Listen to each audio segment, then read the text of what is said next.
The woman at the front desk of the Oceanside Family Shelter did not look up when Vanessa Okafor walked through the door, carrying everything she owned in 2 garbage bags. One held clothes. The other held what was left of her dignity, though that one was considerably lighter. Her daughter, 7-year-old Amara, stood behind her, gripping the hem of her mother's jacket with both hands, eyes wide and unblinking as she took in the fluorescent lights, the rows of cots, the smell of industrial disinfectant barely masking something older and sadder underneath. "Name?" the woman asked, still not looking up. "Vanessa Okafor." "How many in your party?" "2. Me and my daughter." The woman finally glanced up, and for a brief moment something shifted behind her eyes. Pity, maybe. Or recognition. She had seen this before. She would see it again. A mother and a child standing on the other side of a counter, holding garbage bags. Trying to look like this was just a temporary detour, and not the end of everything they had known. "Bed 7 and bed 8, the woman said. "Lights out at 9, breakfast at 6. You miss breakfast, you miss breakfast." Vanessa nodded. She did not ask questions. She did not explain how she had ended up here, standing in a homeless shelter in Astoria, Oregon, in the middle of February, on with $37 in her checking account, and a daughter who had not spoken a full sentence in 4 days. She simply picked up her bags, took Amara's hand, and walked to bed 7. That was Tuesday. By Thursday, Amara still had not spoken. She communicated through gestures, through tugs on sleeves, through the way she pressed herself against her mother's side during meals, as if trying to disappear into her. Vanessa understood. There were things a 7-year-old should never have to process, and losing your home, your school, your bedroom, with the glow-in-the-dark stars on the ceiling, all in a single afternoon, was several of those things happening at once. The story of how Vanessa Okafor arrived at the Oceanside Family Shelter was not a dramatic one. There was no single catastrophic event, no fire, no sudden betrayal. It was slower than that, and in many ways worse, because slow destruction gives you time to watch it happen.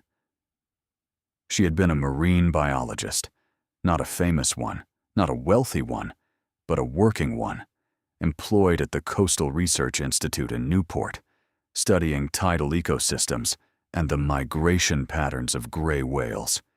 She had a modest apartment, a reliable car, a daughter who loved tide pools and asked questions about everything. She had a life. Then the institute lost its federal funding. Budget cuts, they said. Reallocation of resources. The letter was polite and final. Vanessa's position was eliminated, along with 11 others. She received 2 months of severance and a letter of recommendation that praised her dedication and thoroughness, which was a kind way of saying they were sorry, but not sorry enough to keep her. She found part-time work at a fish processing plant in Warrenton. The pay was less than half what she had made at the institute, and the hours were brutal. 4 in the morning until noon, and standing on concrete floors in rubber boots, surrounded by the overwhelming smell of salmon. But it covered rent. Barely. It covered groceries. Mostly. It didn't cover the car repair when the transmission failed, or the medical bills when Amara developed an ear infection that turned into something worse, or the gap between what unemployment was supposed to provide and what it actually did. The eviction notice came on a Monday. Vanessa had been 3 months behind on rent. The landlord, Mr. Peterson, had been patient at first, then less patient, then not patient at all. He was not a cruel man, but he was a practical one, and practicality has a way of looking exactly like cruelty when you are on the receiving end of it. He gave her 72 hours. She packed in 48. She called her mother in Atlanta. The phone rang 7 times before going to voicemail. She called again. Voicemail. She sent a text message that said simply, "Oh, I need help." Her mother responded 4 hours later with a message that read, "I told you Oregon was a mistake. I told you that job wouldn't last. Come home when you're ready to listen." Vanessa stared at that message for a long time. Then she put her phone in her pocket and drove to the shelter. Her older sister, Deidre, was not an option. Deidre had made it clear 3 years ago, when Vanessa had turned down a more lucrative position at a pharmaceutical company to stay in marine research, that she considered her younger sister's career choices to be a form of voluntary poverty. "You have a child, Vanessa," Deidre had said on the phone, her voice carrying that particular mixture of concern and condescension that older sisters sometimes perfect. "You don't get to follow your passion anymore. You get to follow a paycheck." When Vanessa had tried to explain that her work mattered, that understanding coastal ecosystems was not a hobby, but a necessity, and Deidre had sighed in a way that communicated everything words could not. So Vanessa did not call Deidre. She did not call anyone. She drove to the shelter with her daughter and 2 garbage bags and told herself this was temporary. People said that in shelters all the time. Most of them meant it. Some of them were even right. The shelter was not the worst place Vanessa had ever been. It was clean, if stark. The staff were professional, if distant. But the other residents were a cross-section of misfortune that would have been impossible to invent. There was a retired teacher who had lost everything to a medical debt. There was a young couple whose apartment building had been condemned. There was an older man who never spoke to anyone, but occasionally played chess against himself, using a miniature set he kept in his coat pocket. There was a woman named Dolores who had been at the shelter for 11 months and served as a kind of unofficial guide, explaining the rhythms of the place to newcomers with the matter-of-fact authority of someone who had stopped being embarrassed a long time ago. It was Dolores who first mentioned the Lighthouse. She said it casually, the way people sometimes deliver information that will change everything, without any sense of its weight. So that they were sitting in the shelter's common area on a Saturday afternoon. Amara was drawing pictures at a nearby table, still silent, but at least engaged, her colored pencils moving across paper in slow, deliberate strokes. Vanessa was reading a bulletin board covered in flyers for job training programs, housing assistance, and something called the Clatsop County Municipal Property Auction. "You should go to that," Dolores said, nodding at the auction flyer. "I have $37, Vanessa said. "Some of those properties go for $1, literally $1. The county just wants them off the books. They're liabilities. Old buildings nobody wants, falling apart, costing the county money in maintenance and insurance. They auction them off to whoever will take responsibility." Vanessa looked at the flyer again. The auction was the following Wednesday. "What kind of properties?" "All kinds. Last year, someone got an old schoolhouse for $5. Before that, a woman bought a collapsed barn and the 2 acres under it for $3. Most of it's junk, honestly. But sometimes there's something in there worth having. You're smart. You'd know what to look for." Vanessa almost dismissed it. Almost. But something about the idea lodged itself in a part of her brain that was still capable of thinking beyond tomorrow's breakfast, and she found herself reading the flyer more carefully. "Clatsop County Municipal Property Auction, Wednesday, February 19th, Astoria Community Center. Registration begins at 9 a.m., all sales final. Properties sold as is, where is, no warranties expressed or implied." She went. The auction was held in the basement of the community center, a room with acoustic tile ceilings and folding chairs arranged in uneven rows. There were maybe 40 people present. A mixture of real estate investors in pressed shirts, local contractors looking for cheap renovation projects, and a handful of people who, like Vanessa, looked like they were there because they had run out of other places to be. Amara sat beside her, drawing in a notebook, still not speaking.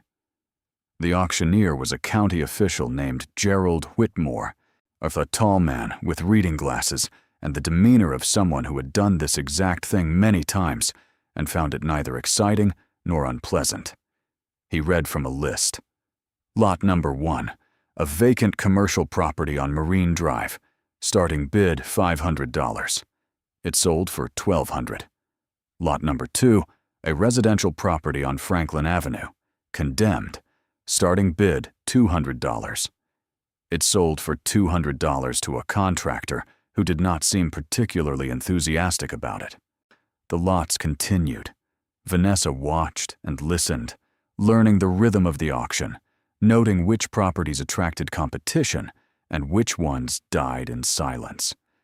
She noticed that the investors bid aggressively on anything with usable land, that the contractors focused on structures that could be salvaged, and that there was a category of property that nobody seemed to want at all. These were the ones in remote locations, the ones with significant structural damage, and the ones that would cost more to demolish than they were worth. These were the $1 properties. Lot number 17 was described as follows. Gerald Whitmore adjusted his glasses and read from his sheet in a flat monotone. Lot 17, Clatsop County Parcel Number 4, 471-B, Cape Morrow Lighthouse and associated keeper's cottage. Located at the end of Cape Morrow Road, approximately 4 miles north of Cannon Beach. Original construction 1887. Lighthouse decommissioned 1962. Property has been in county receivership since 2003, following tax default by previous owner. Structure is a conical masonry tower, approximately 62 feet in height, with attached single-story keeper's quarters. Condition is listed as severe disrepair. County assessment notes significant weather damage, possible foundation issues, and failure to meet current building codes. Starting bid is $1. Nobody moved. Gerald Whitmore waited. He looked out over the room. The investors were checking their phones. The contractors were studying the next lot on the sheet. Nobody cared about a crumbling lighthouse 4 miles north of Cannon Beach. $1 for Lot 17, Gerald repeated. Cape Morrow Lighthouse. Do I have a bid? Vanessa did not know why she raised her hand. Later, she would try to reconstruct the decision, to find the logic in it, and she would fail every time. There was no logic. There was something else, something that lived below logic. I'm in the place where instinct and desperation intersect. Maybe it was the word lighthouse. Maybe it was the fact that she had spent her career studying the coast and knew what a cape looked like, what the land felt like when it met the sea. Maybe it was the number. $1. She had 37 of them. She could afford to lose one. She raised her hand. $1 from the woman in the third row, Gerald said, with exactly the same enthusiasm he would have used to announce a weather update. Do I hear $2? Nobody spoke. $1 going once, $1 going twice. He paused for the legally required interval. Sold. Lot 17 to the bidder in the third row. $1. Vanessa put her hand down. Beside her, Amara looked up from her drawing and stared at her mother with an expression that contained equal parts curiosity and confusion. Vanessa stared back. She had just bought a lighthouse, a 62-foot conical masonry tower built in 1887 and left to rot for over 20 years. She had spent $1 and acquired a building she had never seen, in a location she had never visited, with problems she could not begin to estimate. She should have felt foolish. Instead, she felt something she had not felt in months. She felt like she had done something. Not something smart, necessarily. Not something practical. But something. And in a life that had recently consisted of nothing but enduring, doing something, anything, felt like revolution. The paperwork took 45 minutes. She signed forms acknowledging the as-is condition, accepting liability for the property, agreeing to bring it into code compliance within 24 months or face county seizure. The woman processing the documents looked at Vanessa the way people look at someone who has just made an obviously terrible decision, but is too committed to back out. "You know what you're getting, right?" the woman said, not unkindly. "That lighthouse has been empty for decades. Nobody's maintained it. The road out there barely exists anymore." "I understand," Vanessa said. "County tried to sell it 4 times before. I'd never got a single bid until today." "I understand." The woman stamped the final document and slid it across the counter. "Good luck, then." Vanessa folded the papers, put them in her jacket pocket, took Amara's hand, and walked out of the community center into the pale February light of Astoria, Oregon, the owner of a lighthouse she had never seen. She told Dolores that evening. "You bought the Cape Morrow lighthouse?" Dolores said, or her voice rising in a way that attracted attention from 3 cots over. "Girl, that place has been falling apart since before I was born. My grandfather used to fish off that cape. He said the lighthouse was haunted." "It's not haunted," Vanessa said. "Have you seen it?" "Not yet." "How are you going to live in a lighthouse? With a child? You don't have a car. You don't have furniture. You don't even have a can opener." "I'll figure it out." Dolores looked at her for a long moment, and then she laughed. Not a mocking laugh, something else. The kind of laugh people produce when they see someone do something brave and stupid at the same time and cannot decide which quality they admire more. "All right," Dolores said. "All right. Well, you figured out how to survive this place for 2 weeks. I guess a lighthouse can't be much worse." The next morning, Vanessa borrowed a car from a shelter volunteer named Marcus, so as a retired high school teacher, who drove a 20-year-old Subaru and asked no questions beyond whether she needed directions. She buckled Amara into the back seat and drove north along Highway 101, past Seaside, past the turnoff for Cannon Beach, until she found a narrow gravel road marked with a faded county sign that read, Cape Morrow Road. The road was barely a road.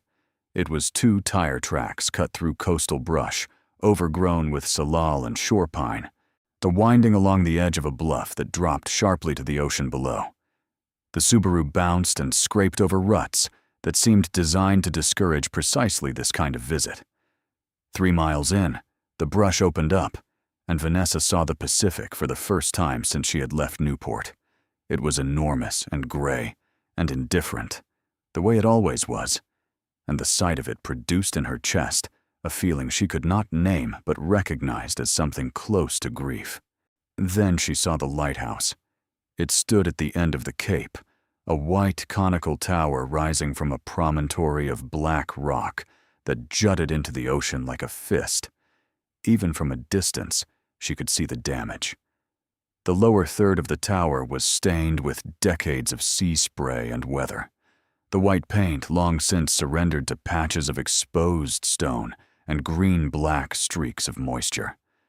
The gallery at the top, the circular platform where the light would have been, was partially enclosed by what appeared to be metal shutters, some of them bent or missing entirely.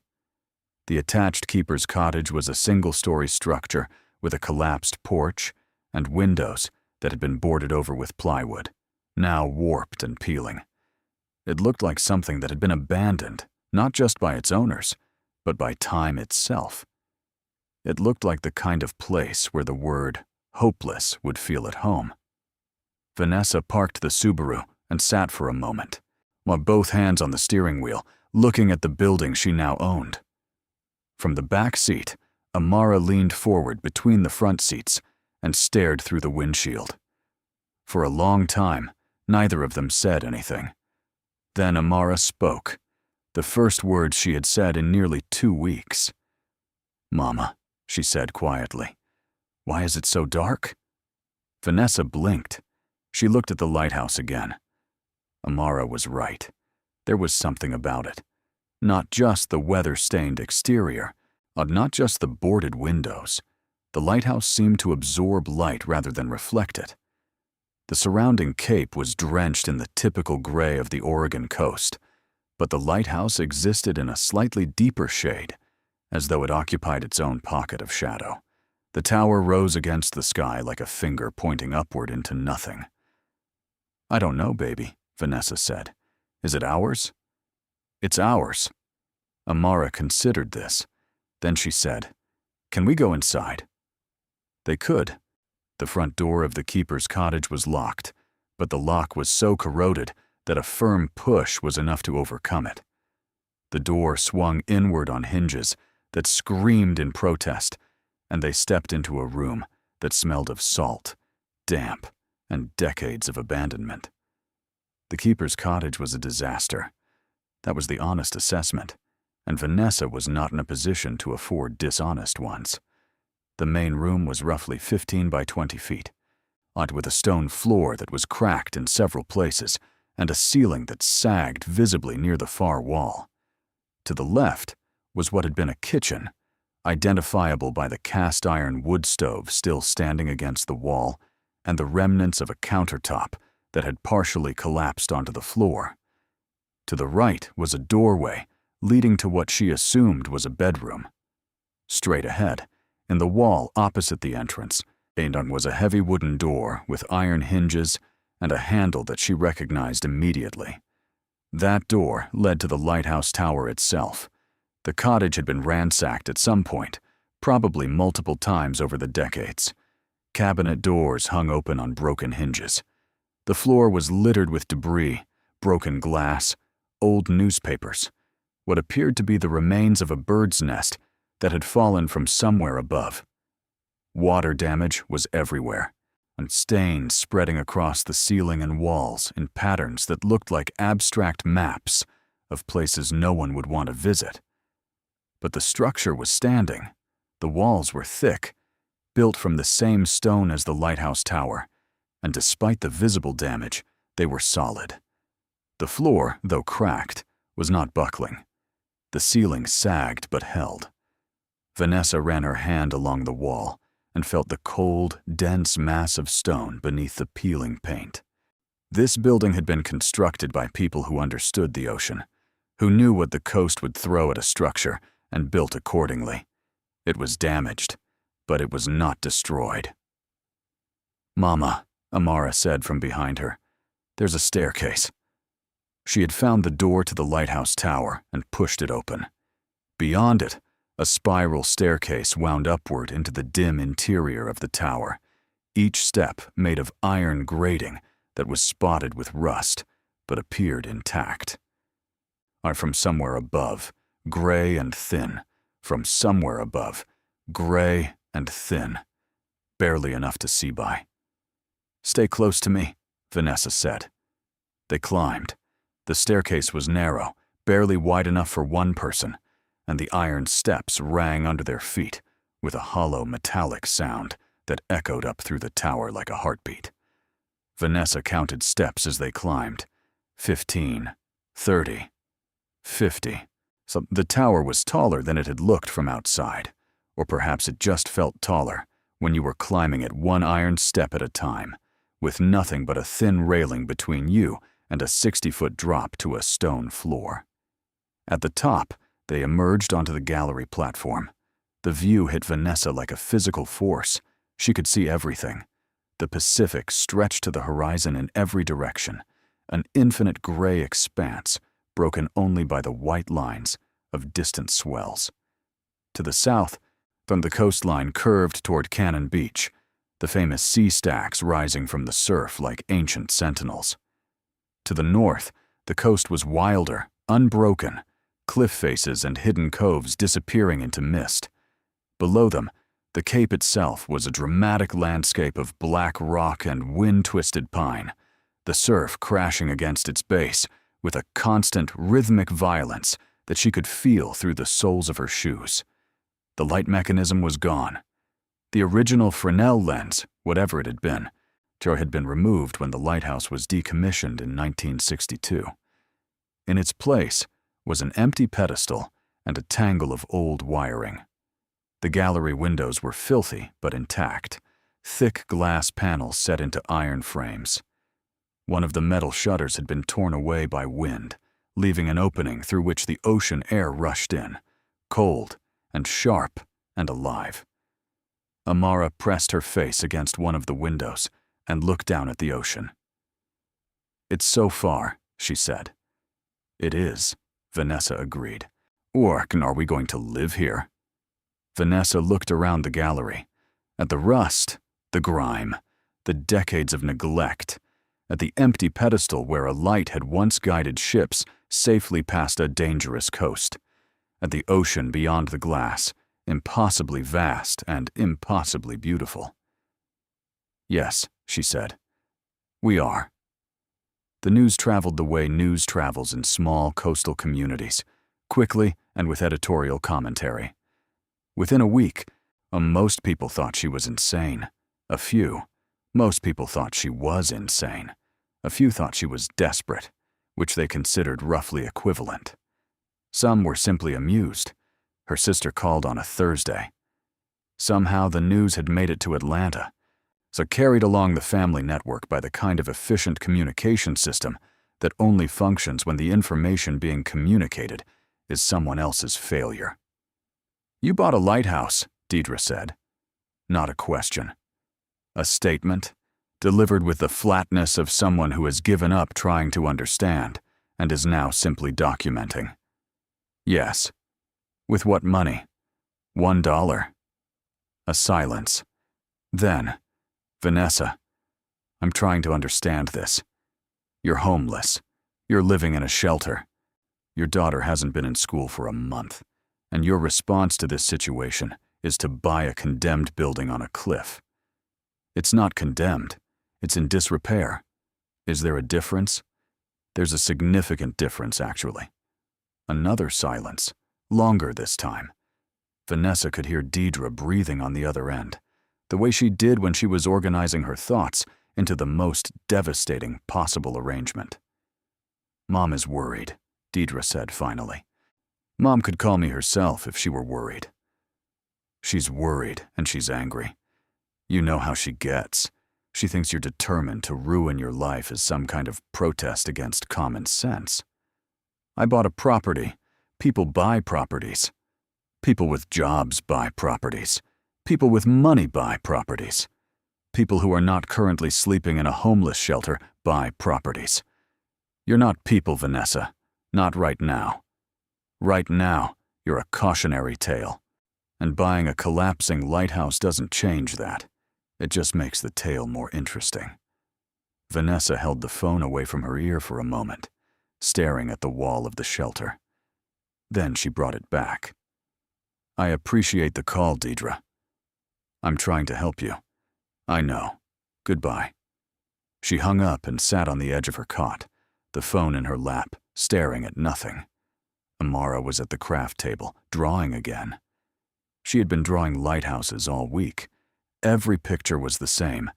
A tall white tower on a dark cliff, surrounded by ocean, with two small figures standing at the base. In every drawing, the lighthouse was dark. No light in the gallery, no beam cutting through the fog. Just a tower, standing in shadow, waiting for something. The practical challenges of moving into a decommissioned lighthouse with a 7-year-old and no resources were exactly as overwhelming as anyone would expect them to be. Vanessa spent the next 2 weeks making the keeper's cottage barely habitable. Marcus, the shelter volunteer, drove her out to the Cape 3 times, his Subaru loaded with supplies scavenged from thrift stores, donation bins, and the shelter's own surplus closet. A mattress, blankets, a camping stove, plastic bins for storage, cleaning supplies, basic tools. She worked in the cottage every day, sweeping out decades of debris, scrubbing the stone floors, unnailing plywood over the worst of the ceiling damage, sealing the windows with plastic sheeting to keep out the rain. The wood stove in the kitchen, remarkably, still worked. Its chimney was partially blocked, requiring an hour of work with a wire brush and a flashlight. But once cleared, it drew properly, and the first fire Vanessa built in it filled the cottage with warmth that felt almost miraculous after weeks in the shelter. The cottage had no running water. The pipes, whatever their original configuration had been, were completely corroded. Vanessa rigged a temporary water collection system using plastic buckets and the plentiful Oregon rain, and Marcus brought her 5-gallon jugs of drinking water from town. There was no electricity. The lighthouse had been disconnected from the power grid when it was decommissioned, and reconnecting it would require permits, inspections, and money that Vanessa did not have. So she bought candles and a battery-powered lantern at the Dollar General in Seaside, and she and Amara learned to navigate by candlelight. It was not comfortable. It was not easy. But it was theirs. The first night they slept in the keeper's cottage, on the mattress Marcus had helped carry in, with the wood stove crackling and the sound of the ocean filling every corner of the room. Vanessa lay awake and felt the walls around her, and understood something fundamental. This was shelter she owned. Amara felt it too. She began to speak. Amara felt it too. She began to speak again, not in the constant stream of questions that had characterized her before the eviction, but in careful, considered sentences that emerged one at a time, like seedlings pushing through soil. She asked about the lighthouse. She asked about the ocean. And she asked why the tower was so tall, and Vanessa explained about Fresnel lenses and light refraction and how a lighthouse worked, drawing on her scientific training to give answers that were both accurate and accessible to a 7-year-old. "But there's no light," Amara said one evening, looking up at the dark tower through the cottage window. "Not anymore. They took the light out a long time ago." "Why?" "Because they built newer navigation systems. GPS, radar. Ships don't need lighthouses the way they used to." Amara thought about this. "But the lighthouse is still here." "Yes. So it's just dark now." "For now," Vanessa said, and she did not know why she added those 2 words, but they felt true. The people of Cannon Beach had opinions about the woman in the lighthouse, and they shared them freely, at the grocery store, at the post office, at the coffee shop on Hemlock Street, where the local business owners gathered on weekday mornings to discuss town affairs with the seriousness typically reserved for matters of national security. "She's living out there with a child," said Grace Holloway, who ran the Cannon Beach Gallery and considered herself the cultural conscience of the community. "In a building with no electricity, no plumbing, no heat except a wood stove. In February. That's not homesteading. Team, that's negligence." "She's a marine biologist," said Tom Anderson, who owned the hardware store and had sold Vanessa $30 worth of supplies on credit because she had asked politely, and he had not been able to say no. "She's educated. This isn't some random person making random decisions." "Being educated doesn't make you practical," Grace said. "If anything, it makes people more creative about self-destruction." "Has anyone actually talked to her?" asked Patricia Voss, to the town librarian, who had the librarian's natural impulse to gather information before forming conclusions. "I mean, really talked to her, not just talked about her." Nobody had. The Cape Morrow Lighthouse was 4 miles outside of town, on a road that discouraged casual visits. Vanessa came into Cannon Beach once or twice a week for supplies, always with Amara beside her, always polite, always brief. She did not volunteer information about herself or her plans. She bought what she needed. I said please and thank you, and left. This lack of self-disclosure made the town more curious, not less, because people who refuse to explain themselves are always assumed to be hiding something interesting. The librarian, Patricia Voss, was the first person from town to actually visit the lighthouse. She drove out on a Saturday afternoon, ostensibly to deliver a box of children's books she said the library was discarding, although Vanessa suspected the books had been carefully selected and were not being discarded at all. Patricia was in her 60s, a compact woman with silver hair and reading glasses that she wore on a chain around her neck, and she had the particular combination of warmth and directness that characterized people who had spent their lives surrounded by books and felt no obligation to be anything other than honest. She stood in the doorway of the keeper's cottage and looked around at what Vanessa had accomplished. The swept floors, the sealed windows, the fire in the wood stove, the mattress neatly made, Amara's drawings taped to the stone walls. "Well," Patricia said, "this is better than I expected." "Thank you, I think." "I mean it. People in town think you're living in a ruin. This is not a ruin. This is a project." "It's definitely a project," Vanessa agreed. Patricia set the box of books on the floor and looked at Vanessa with an expression that combined assessment with something gentler. "How are you managing?" "Honestly." "Honestly?" "Day by day. Some days are longer than others." "And the girl?" "She's starting to talk again. She draws lighthouses constantly. She's fascinated by the tower." Patricia nodded. "There's quite a history to this place, you know. Cape Morrow Lighthouse was one of the last manned lighthouses on the Oregon coast. The keeper's name was Augustus Bellamy. He served here from 1923 until the lighthouse was decommissioned in 1962. Almost 40 years. One keeper? For 40 years? One keeper. He was a character, from what I've read. Reclusive. Brilliant, supposedly. He was an engineer before he became a lighthouse keeper. Designed marine instruments, navigation equipment. The story goes that he chose the lighthouse as a kind of retreat. He had some personal tragedy. I don't remember the details. And he withdrew from the world, spent 4 decades maintaining the light, and, according to the few people who knew him, tinkering. Tinkering with what? Patricia shrugged. Nobody really knows. He died in 1974, 12 years after the lighthouse was decommissioned. He stayed in the keeper's cottage even after the light was removed, refused to leave. The county let him stay because nobody else wanted the property, and he wasn't causing any trouble. When he died, they found the cottage full of papers and equipment that nobody could make sense of. Most of it was thrown away or sold at auction. Vanessa listened to this with the focused attention she had once given to research presentations. What happened to the property after he died? His estate passed to a nephew, I believe. The nephew held it for a while, didn't maintain it, stopped paying taxes on it, and eventually the county took it. That was 2003, and it's been in receivership since then. 20 years of nothing.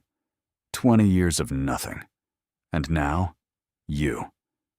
Patricia smiled, which is either very brave or very foolish, and I suspect it's probably both. She left the books and drove away, and Vanessa stood in the doorway of the cottage and looked at the lighthouse tower rising above her. Augustus Bellamy, an engineer who became a lighthouse keeper. 40 years of tinkering, equipment nobody could make sense of, papers that were thrown away. She looked at the heavy wooden door that led from the cottage into the base of the tower. She had been through it several times now, climbing the spiral staircase to the gallery above, but she had not paid much attention to the tower itself. She had been focused on the cottage, on making it livable, on practical things. The tower was an architectural curiosity, impressive but not immediately useful. You could not heat it or sleep in it. You could only climb it and look at the view. But now she stood at the base of the staircase and looked at the interior of the tower with different eyes. Marine biologist eyes. Research eyes. The eyes of someone who had been trained to observe, to notice patterns, to see what was actually there rather than what was expected to be there. The tower was roughly 12 feet in diameter at the base, narrowing slightly as it rose. The walls were thick, at least 2 feet of stone and mortar, nor was stone, like the cottage. There was stone, like the cottage. There was nothing remarkable about any of this. It was standard lighthouse construction, consistent with the engineering practices of the 1880s. But there was something about the floor. Vanessa knelt and looked more carefully. The stone floor of the tower base was made of large, flat slabs fitted together tightly. Years of grime and moisture had darkened them to a uniform gray-black.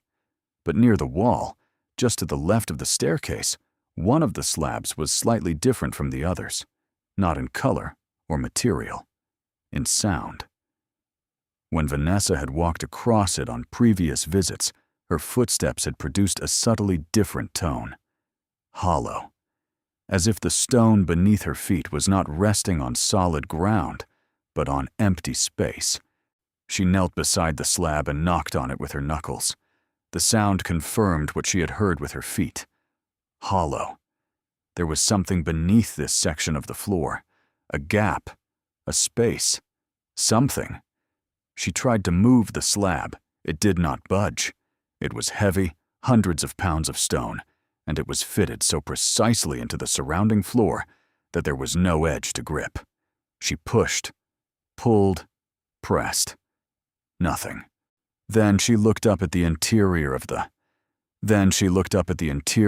tower, at the staircase winding upward, at the thick stone walls. Augustus Bellamy, an engineer, 40 years of tinkering. "Mama?" Amara stood in the doorway between the cottage and the tower, one of her new books clutched against her chest. "What are you doing?" "Looking at the floor." "Why?" Vanessa considered how to answer this.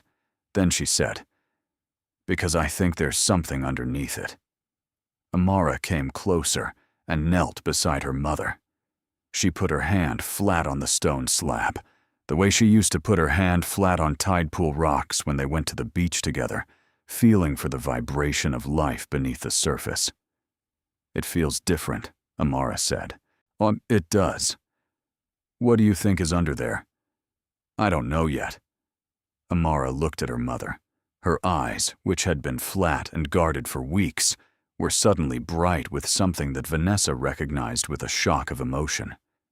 Curiosity. The same curiosity that had once driven Amara to ask 100 questions a day about everything she encountered. The same curiosity that had vanished when their world collapsed and was now in this cold stone tower on a cliff above the Pacific. And on the mattress in the cottage. Vanessa on the mattress in the cottage. Vanessa sat by the wood stove and thought. She thought about the hollow floor. She thought about Augustus Bellamy, the engineer who had spent 40 years in this lighthouse, tinkering with things nobody understood. She thought about the question Amara had asked on their very first visit, the question that had broken 2 weeks of silence. Why is it so dark? A lighthouse, by definition, was supposed to produce light. That was its entire purpose, its reason for existing. But this lighthouse was dark. It had been dark for over 60 years, since the light was removed and the building was left to the elements. And there was something about that darkness that felt intentional. Not just the absence of light, but the presence of something else. A weight. A density. As if the lighthouse was holding something inside itself, and the darkness was part of how it held it. Vanessa was a scientist. She did not believe in ghosts, or hauntings, or supernatural explanations for physical phenomena. But she believed in observation, and her observations told her that this building was not simply abandoned. It was sealed, shut, locked. And whatever was locked inside it had been locked there by someone who understood engineering well enough to ensure it would stay that way. She pulled the blankets up to her chin and listened to the ocean crashing against the base of the cape. Tomorrow, she decided, she would go back to the library. She would find Patricia Voss, and she would learn everything there was to learn about Augustus Bellamy and the 40 years he had spent alone in this tower, tinkering in the dark. And Patricia Voss had been the librarian at the Cannon Beach Public Library for 31 years, and in that time, she had developed an instinct for knowing when someone was looking for information and when someone was looking for answers. The distinction mattered. Information was what you found in books and databases. Answers were what you found when you knew how to read between the lines of what the information was actually telling you. Was an answers visit. Augustus Bellamy was an answers visit. Augustus Bellamy, Vanessa said, before she had even fully crossed the threshold. You said he was an engineer before he was a lighthouse keeper. What kind of engineer? Patricia smiled. She had been expecting this. Come with me. She led Vanessa to the local history section, a small room at the back of the library that smelled like old paper and cedar and the particular kind of dust that accumulates on things nobody has looked at in years. There were shelves of county records, bound volumes of the local newspaper dating back to 1904, and several filing cabinets filled with documents, photographs, and correspondence that had been donated over the decades by families who no longer wanted to store them, but could not bring themselves to throw them away. I did some digging after I visited you, Patricia said, pulling a folder from one of the filing cabinets. I was curious. Augustus Bellamy was not a typical lighthouse keeper. She spread the contents of the folder across a reading table. There were photocopied newspaper clippings, a few original photographs, and several pages of handwritten notes that Patricia herself had compiled. Amara climbed into a chair and watched with quiet attention, her hands folded in her lap. Augustus Bellamy, according to the records Patricia had assembled, was born in 1891 in Portland, Oregon. He attended the Oregon Institute of Technology and later completed advanced studies in mechanical and electrical engineering at the Massachusetts Institute of Technology. He graduated in 1914 and worked for the next 9 years at the Sperry Gyroscope Company in Brooklyn, New York, designing navigation instruments for the United States Navy. His specialty was precision mechanics. He designed gyrocompasses, some marine chronometers, and a device Patricia described as an early form of inertial navigation system, though the records were vague about the specifics. He was brilliant, Patricia said. The records from Sperry indicate he held at least 7 patents by the time he was 30. Navigation instruments, mostly, but also some kind of optical device. The descriptions are technical, and I don't understand most of them. No, but the language suggests his colleagues considered him exceptional. What happened? Vanessa asked. Why would someone like that leave engineering to become a lighthouse keeper? Patricia pulled out a newspaper clipping from 1923. It was from the Portland Oregonian, and the headline read, "Prominent Engineer Withdraws from Public Life." The article, brief and written in the clipped style of the era, it reported that Augustus Bellamy had resigned from Sperry Gyroscope Company and returned to Oregon following what the newspaper described as personal tragedy. The article did not specify the nature of the tragedy, but it noted that Bellamy had applied for and received the position of keeper at Cape Morrow Lighthouse, a posting that few people wanted because of the lighthouse's remote location and the harsh conditions on the Cape. That's all there is? Vanessa asked. Almost. No, there's one more thing. Patricia pulled out a photograph. It was black and white, slightly faded, and it showed a man standing in front of the Cape Morrow Lighthouse. He was tall and lean, with dark hair and a serious expression, wearing work clothes and holding something in his hands that looked like a brass instrument of some kind. Behind him, the lighthouse rose against a pale sky. The photograph was dated 1937. Vanessa studied the photograph. The man looked like someone who was comfortable with solitude. Not lonely, exactly, but contained. Self-sufficient. The kind of person who found more comfort in the company of machines and measurements than in the unpredictable demands of other people. "What's he holding?" Vanessa asked. Patricia leaned closer. "I'm not sure. It looks like some kind of measuring device. A sextant, maybe? No, it's too complex for that. I honestly don't know." Vanessa sat back and processed all of this. A brilliant engineer. 7 patents by age 30. precision mechanics and optical devices, a personal tragedy that drove him into seclusion. And then 40 years in a lighthouse, tinkering with things nobody understood. Patricia, when you said his things were thrown away or sold after he died, what exactly do you mean? All of it? Most of it, from what I can tell. The county cleaned out the cottage in 1975, the year after he died. There's a brief inventory in the county records. It lists personal effects, furniture, clothing, approximately 14 boxes of papers and documents, and what the inventory calls assorted mechanical equipment and scientific instruments. The furniture was donated to the Goodwill. The clothing was discarded. The papers and equipment were sold at an estate auction. I tried to trace what happened to them, but the auction records from that era are incomplete. So there might be nothing left. Of his personal effects, probably very little.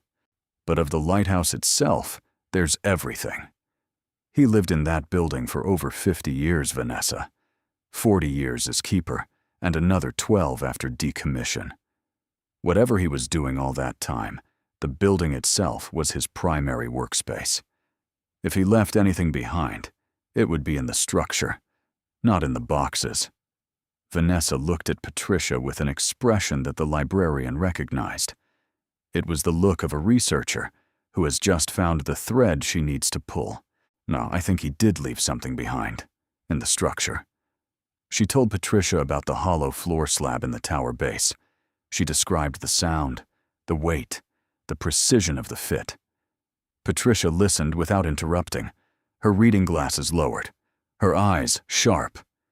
An engineer who designed precision instruments, Patricia said slowly, and spending 40 years in a lighthouse with a hollow floor that he fitted so exactly nobody would notice it. Unless they were listening for it. What are you going to do?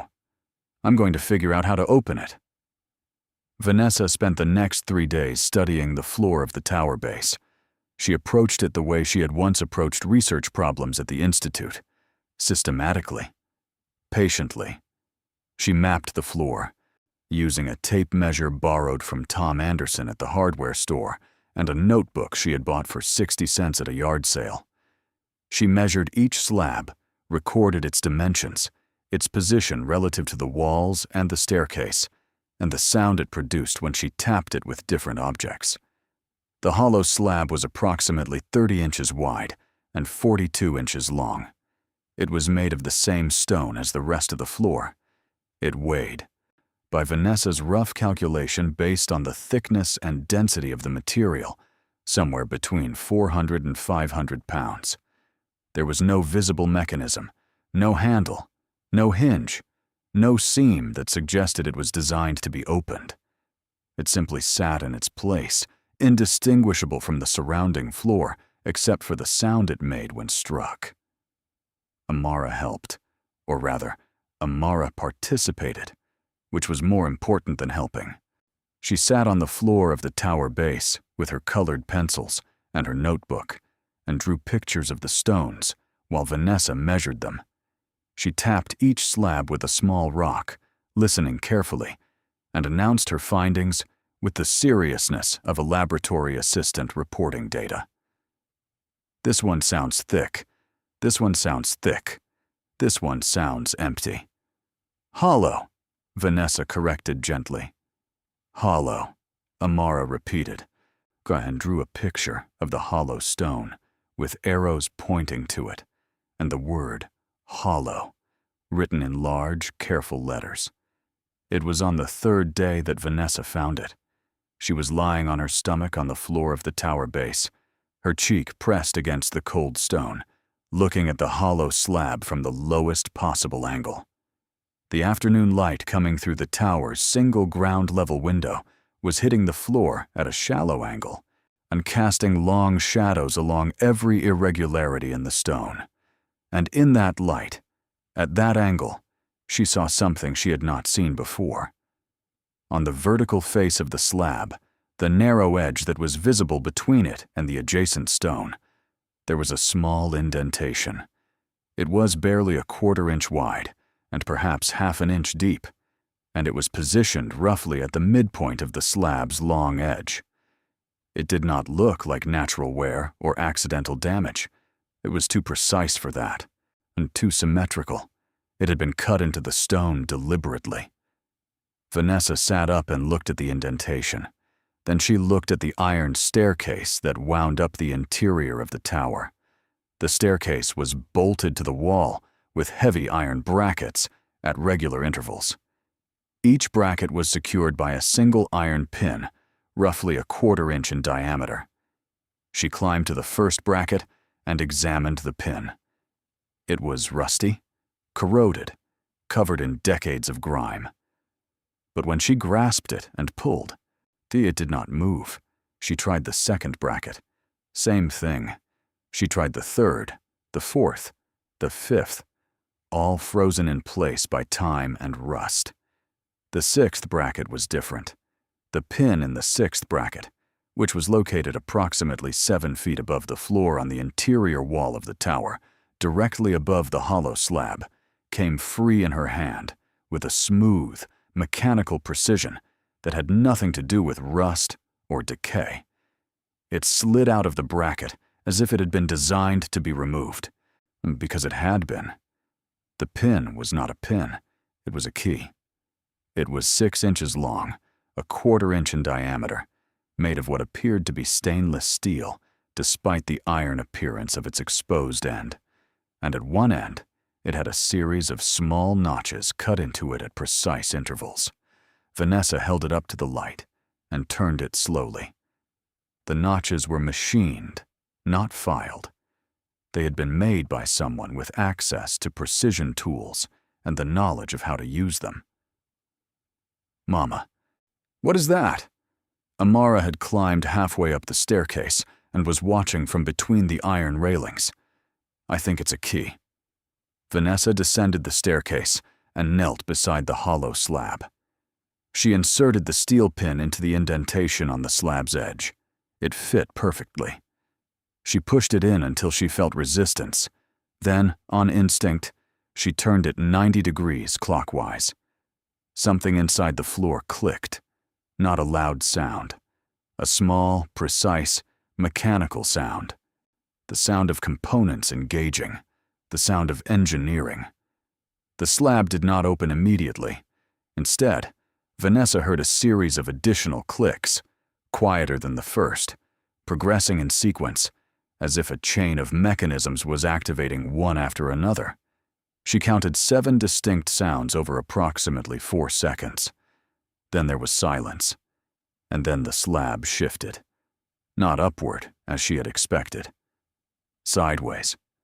The 400-pound stone slab slid laterally, moving perhaps 3 inches to the left, with a smoothness that was astonishing, given the age of the mechanism. It moved on what Vanessa could now see were recessed iron tracks, machined into the subfloor, packed with what appeared to be graphite or some similar lubricant that had preserved the mechanism's function across decades of disuse. The slab had moved only 3 inches, but it was enough. Beneath it, where solid ground should have been, there was darkness, and from that darkness came air. Not the stale, dead air of a sealed space, but air with movement in it, suggesting volume, depth. A space below that was large enough to have its own air circulation. Vanessa put her hands on the edge of the slab and pushed. It resisted, then moved further, sliding along its hidden tracks with a low, grinding sound. She pushed it a foot, then 2 feet, then far enough to reveal the full opening beneath. It was roughly 28 inches wide and 38 inches long, a rectangular opening cut into solid stone, and below it was a vertical shaft lined with iron rungs set into the stone wall. A ladder. Going down. Amara appeared at Vanessa's side, her eyes enormous. She looked into the opening and then looked at her mother. "It's dark," she whispered. "It is," Vanessa said. Her heart was beating so hard she could feel it in her throat. She pulled out her phone, but the one she kept charged using a small solar panel Patricia had lent her, and turned on the flashlight. The beam cut into the darkness below and revealed iron rungs descending approximately 15 feet into what appeared to be a chamber carved into the bedrock beneath the lighthouse tower. "Stay here," Vanessa told Amara. "I mean it. Don't move from this spot." "Mama, I'll be right back. I promise." Vanessa lowered herself into the opening, found the first iron rung with her foot, and began to descend. The rungs were solid, free of rust, which told her something important. They were not iron. They were steel, possibly stainless, designed to resist corrosion in the salt-heavy coastal air. Whoever had built this had planned for it to endure. She descended 15 feet. The shaft opened into a chamber, and when she reached the bottom and turned around with her phone's flashlight sweeping the space, she stopped breathing. The chamber was approximately 20 feet long, and 12 feet wide, and 8 feet high. It had been carved directly into the bedrock of Cape Morrow, the walls rough-hewn but stable, the ceiling supported by steel I-beams that had been installed with the same precision that characterized everything else Augustus Bellamy had built. The air was cool and dry, which surprised Vanessa until she noticed a series of small ventilation channels cut into the upper walls, angling upward toward the surface. Passive ventilation. No fans, no electricity required, just physics, just engineering. But it was not the chamber itself that stopped her breathing. It was what was in the chamber. Against the far wall, arranged on steel shelving that ran from floor to ceiling, were dozens of sealed metal containers. They were uniform in size, approximately 12 inches long, 8 inches wide, and 4 inches deep, and they were made of what appeared to be stainless steel with rubber gasket seals. On each container was labeled with a small metal tag, engraved with a date, and a series of alphanumeric codes that Vanessa could not immediately decipher. On the left wall, mounted on brackets, were several instruments that Vanessa recognized from her years in scientific research: a spectroscope, a precision scale, a set of calipers, a magnification device that looked like a jeweler's loupe but more complex, with multiple lenses on a rotating mount. All of them were covered in a thin layer of dust, but appeared to be in functional condition. On the right wall was a workbench. It was steel-topped, heavy, bolted to the stone floor. On its surface were several items arranged with the careful organization of someone who expected to return to their work. A leather-bound notebook, a fountain pen, a brass instrument that Vanessa recognized from the 1937 photograph as the device Augustus Bellamy had been holding, and a single metal container, identical to the others on the shelving, except that this one was open. Vanessa approached the open container. Inside, resting on a fitted velvet liner, were 3 objects. She brought her phone's light closer and looked at them carefully. And as she did, 30 years of education and professional training converged on a single moment of recognition that made her knees weaken. They were gemstones. 3 of them, each approximately the size of her thumbnail, each cut with a precision that scattered her phone's light into prismatic fragments across the stone walls of the chamber. Even to Vanessa's untrained eye, they were extraordinary. The colors were deep and saturated in a way that seemed almost impossible, as if the stones were producing their own light rather than merely reflecting what was available. One was a deep, saturated blue that she instinctively recognized as sapphire. One was a vivid green that could only be emerald. And one was red. Not just red. A red so pure and so deep that it seemed to pulse with an interior fire, a color that Vanessa had never seen in a natural object, and that triggered something in her memory. She had read about this. In a geology elective she had taken as an undergraduate, the professor had shown slides of the world's most valuable gemstones, and one of them had been this color. This exact color. Pigeon blood red. The rarest and most valuable color a ruby could possess. Now Vanessa set down her phone with trembling hands and opened the leather-bound notebook on the workbench. The handwriting was small, precise, and methodical.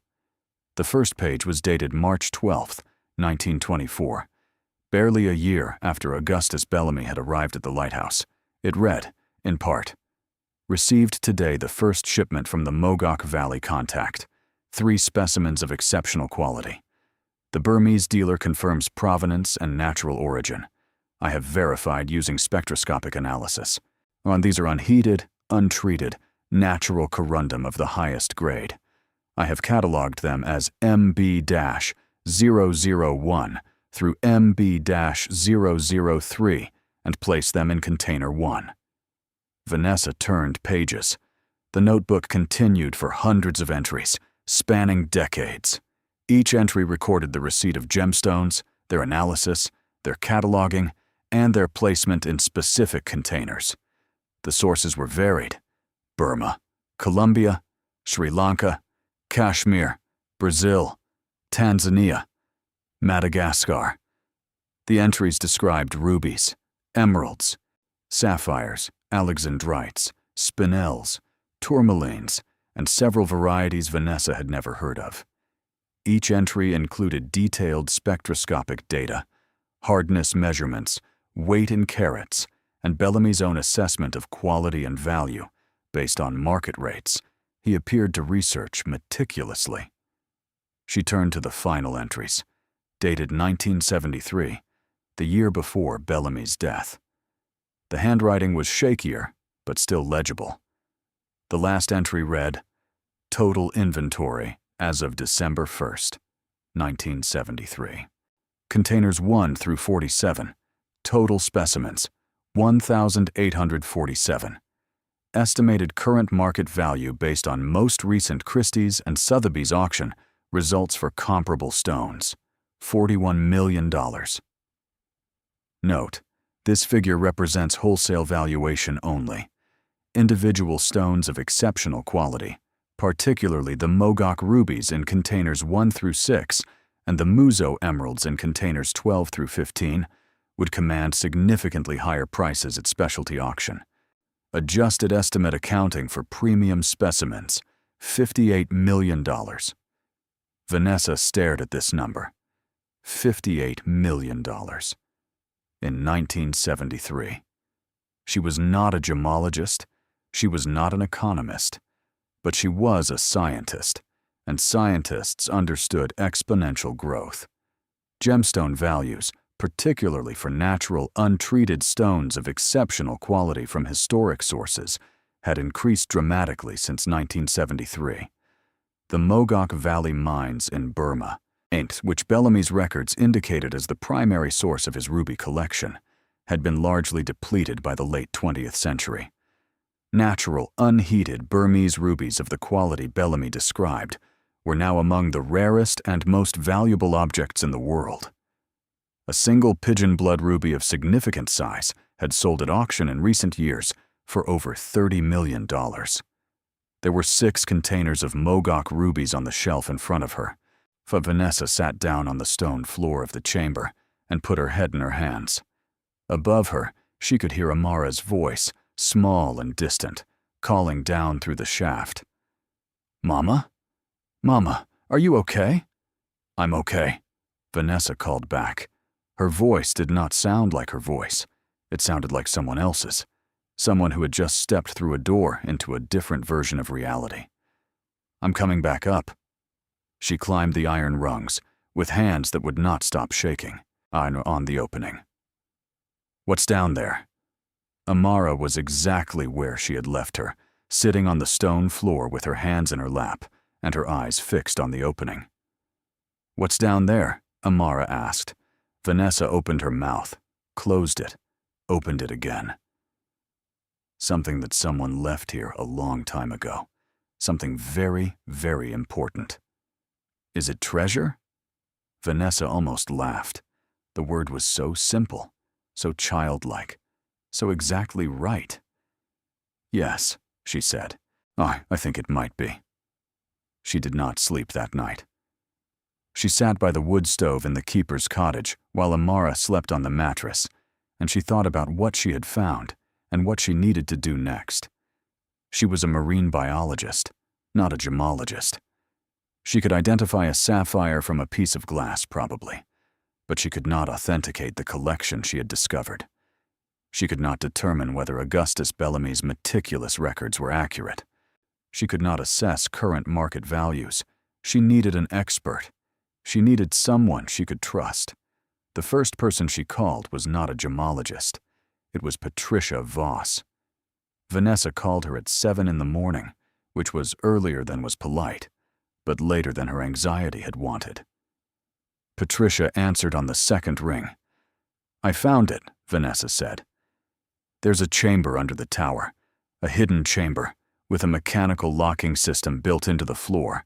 It's full of gemstones, or hundreds of them, maybe thousands, with complete records going back to 1924. There was a long pause. Then Patricia said, "I'll be there in 40 minutes. She arrived in 35. Vanessa led her into the tower, showed her the displaced slab, the shaft, the iron rungs.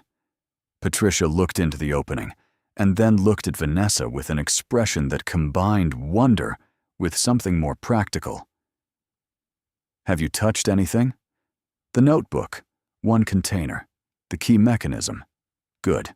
So don't touch anything else. We need to do this properly." Patricia straightened up and adjusted her glasses. "I'm going to make some phone calls. I know a woman at Portland State University who specializes in geological sciences, and I know someone at the Oregon Historical Society who handles cases involving historical finds and property law. Before you do anything, before you tell anyone, we need to establish what you've found. Confirm it's what you think it is.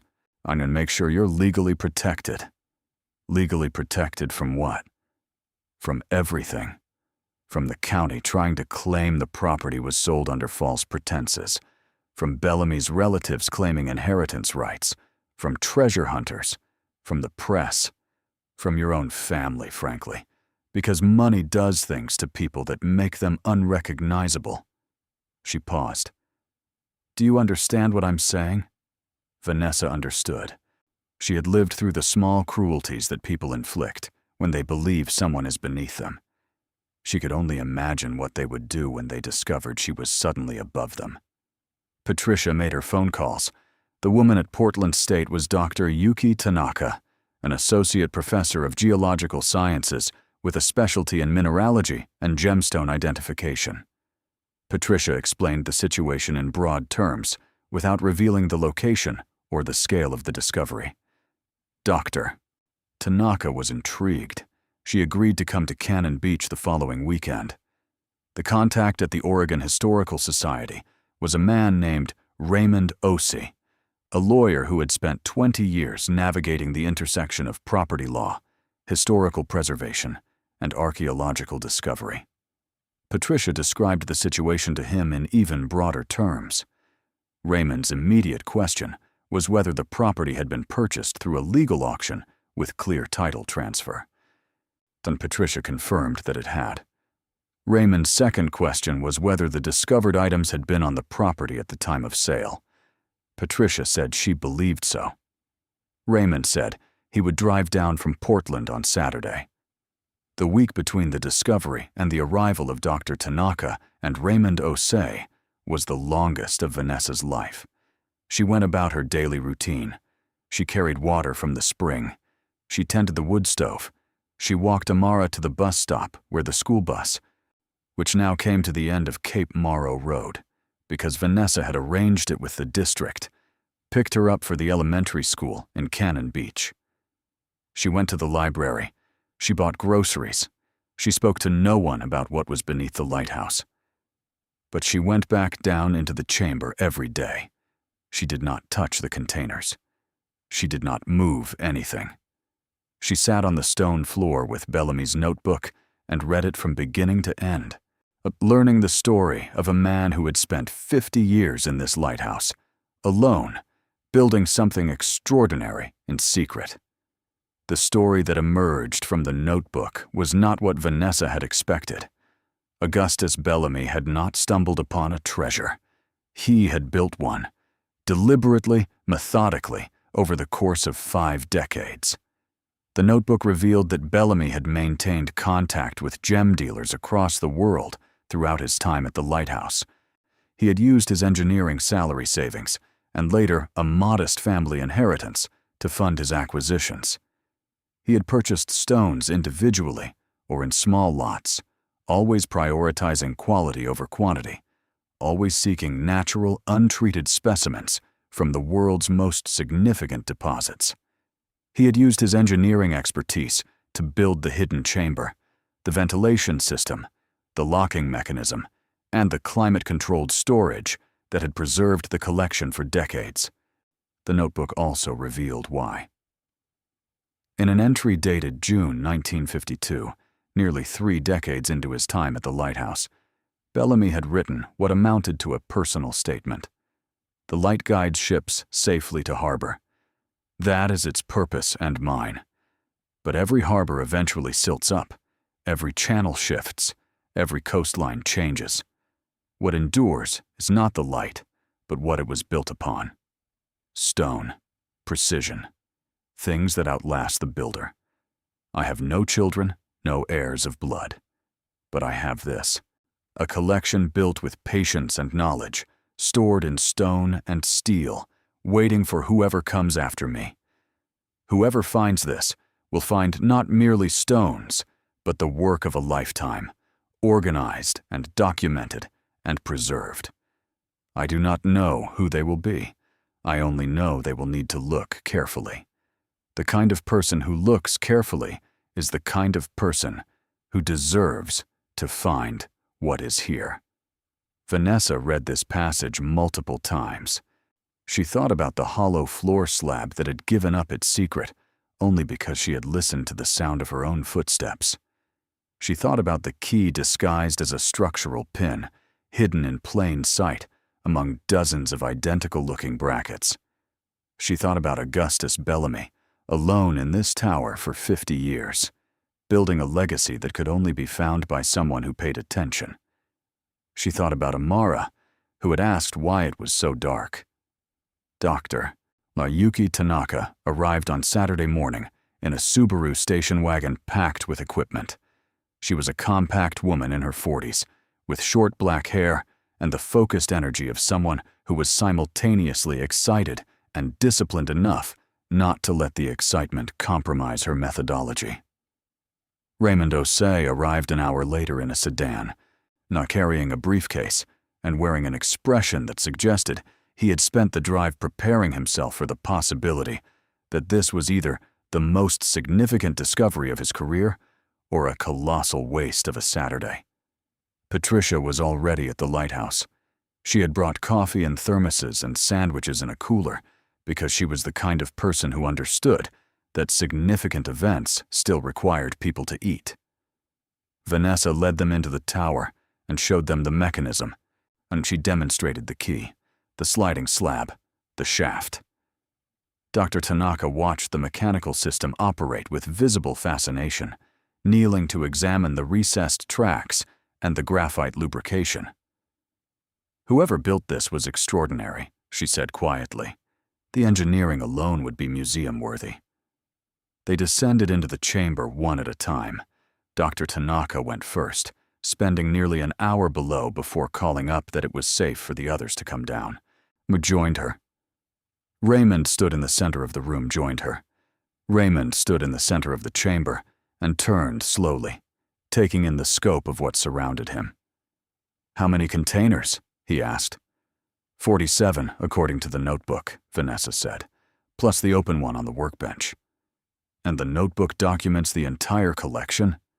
Every acquisition, every analysis, every cataloging entry, none from 1924 to 1973.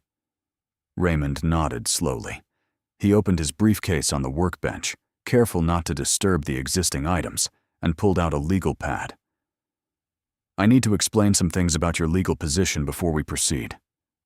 He spoke for 20 minutes. The core of what he said was this. Vanessa had purchased the property through a lawful county auction with clear title transfer. The auction terms specified that the property was sold as is, where is, with all contents. The gemstones, if authentic, were contents of the property at the time of sale. Under Oregon property law, they belonged to Vanessa. However, there were potential complications. Bellamy's heirs, if any existed, could challenge the sale by arguing that the county had disposed of property containing undisclosed assets. The county itself could argue that the auction price did not reflect the true value of the property, and the federal government, depending on the provenance of the gemstones. We proceed in 3 phases. First, Doctor. We proceed in 3 phases. First, Dr. Tanaka authenticates a representative sample of the collection. We need to know what we're dealing with before we take any legal steps. Second, I will conduct a thorough title search and review of the auction terms to fortify your ownership position. Third, and only third, we go public. In that order. No exceptions. Vanessa agreed. Dr. Tanaka began her work. She selected 12 containers from different sections of the shelving, choosing a range of dates and source locations based on Bellamy's records. She opened each container with gloved hands, photographed the contents, and performed preliminary identification using a portable gemological testing kit she had brought from the university. The testing kit included a refractometer, a dichroscope, a Chelsea filter, and a UV light source. She worked for 6 hours. Vanessa watched from the edge of the workbench, afraid to breathe, afraid to ask questions, afraid to disturb the process. Patricia sat on the bottom rung of the ladder and read a novel she had brought in her coat pocket, displaying the librarian's professional ability to be patient in the proximity of important information. Raymond made notes on his legal pad and occasionally asked Dr. Tanaka technical questions that she answered without looking up from her instruments.